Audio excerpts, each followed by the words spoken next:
Hello, guys. Good day. This is Anna of Reinforcement Club. Today, we are going to talk about the Philippine Yellow Revolution, also known as the EDSA People Power Revolution, way back in February 25, 1986. This is the 30th anniversary of the People Powers Revolution, Part 1. Now, let's bring back the history a little bit, a tiny bit. Now, why in the world did it took place? There's just three things though that out from the readings that I got from different sources. Number one reason why there was EDSA People Power 1 is because of martial law. Well, the good thing about martial law is that it maintains the safe and order of the entire country. The soldiers and police were around to make sure that everybody follows the law. So that the government were able to control the crime. But the downside of it is that people have lost their freedom, especially freedom of speech. They couldn't say or do anything they want, otherwise they'll be in trouble. Another thing about martial law is that people were scared and uncertain in a way that they don't know if they can able to trust their government. They don't even know what might can happen if they ever do something wrong. And lastly, the downside of that martial law is that a lot of people were arrested, tortured, or killed just because they were against the government. So there were a couple of propaganda during the Marcos regime, and so far it's all in the past. But look, they were successful overall. It's now 2024, and it's 30th anniversary of that people power which succeeded. So grand. Thank you very much. Another reason why this people power 1 took place is that it actually ignited when Benigno Aquino Jr. was assassinated way back in 1983. So that was a good start, wherein people got angry, in silent manner, because they can't go against the government. Though there were police and soldiers, they were just arrested because they're against the government. So there was in some sort a loss of freedom, other than Benigno Aquino, who got assassinated.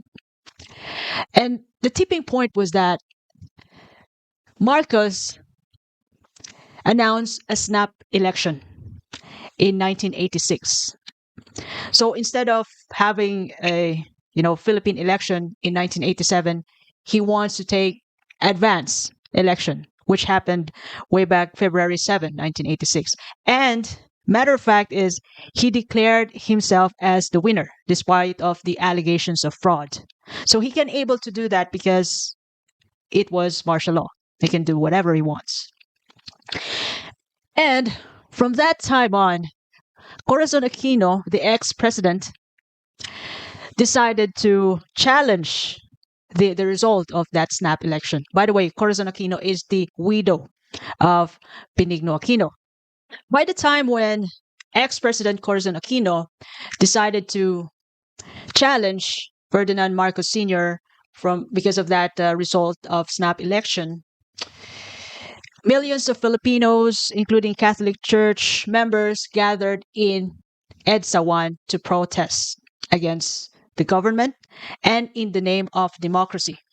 So People Power Revolution 1 was a 4-day peaceful protest in the presence of religious leaders. And one of them is Father Cardinal Sin. And the main thing that really adds up to that, which makes the team, the entire Filipino team stronger, is that the defense minister, Juan Ponce Enrile, joined them. The defense minister of Marcos government, plus the Armed Forces Vice Chief of Staff, Fidel Ramos, also joined the entire Filipino protest. In other words, Juan Ponce Enrile and Fidel Ramos withdraw their support and protection on President Marcos' side. So that was the turning point. From that day on, in February 25, 1986, Ferdinand Marcos Sr. fled to Hawaii. He was actually exiled. And the good thing shall I say, Corazon Aquino was inaugurated as the 11th president of the Philippines in 1986.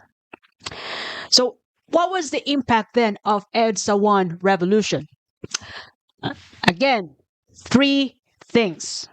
Number one, which is the main goal, the primary goal of the movement, there was a restoration of democracy by means of peaceful resistance. So during the protests, people were just singing songs and praises and making speeches. Another big thing is that EDSA 1 demonstrated the power of ordinary citizens to bring about big changes in unity across diverse sectors in political, religious, military, and other civilians with a common goal.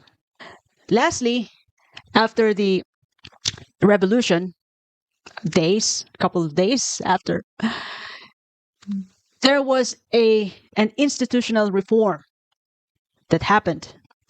So the government, the new government under Corazon Aquino, was drafting a new constitution, dismantling the old authoritarian structures. And of course, the government made efforts to address corruption and human rights abuse, which is still the issue up to this moment. Now, what are the lessons that we can learn from EDSA 1 People Powers Revolution? Three things. Number one, unity. EDSA 1 participants taught us that when people come together, it is possible to bring about big changes. So those people in EDSA 1 really portrayed teamwork and cooperation. The second thing is that by all means, it is possible to have peaceful protests, even to the point that people could be against the government. So there's actually a major issue, but EDSA 1 showed us that it is possible, and it happened. So it taught, the EDSA 1 taught us that problems can be solved without fighting, without gunshot, without any involvement of police, riots. No need for that. EDSA 1 showed us the way.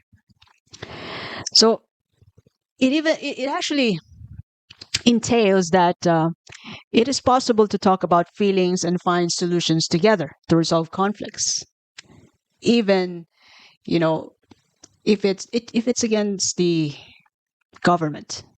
We can try to do it peacefully, make agreements, talk about the issues, and which is what the people are doing right now.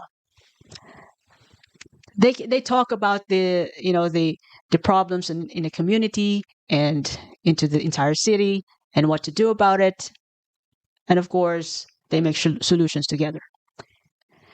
Lastly, EDSA 1 taught us about fairness. I know life isn't fair, but the good thing about it is that we have the so-called respect. The EDSA 1 participants were fighting in the name of respect, respecting human rights, including corruption, no cheating election, and of course, freedom of speech. So, guys, to all of my fellow Filipinos around the world and in the Philippines, I hope we learned something from EDSA 1 and we can apply it in the different aspects of our lives. If you like this video, just click subscribe. You can even share the video or the podcast if it's worth noting. So it's Anne again of Reinforcement Club telling you never lose. You either win or learn. Have a lovely Sunday. Thanks.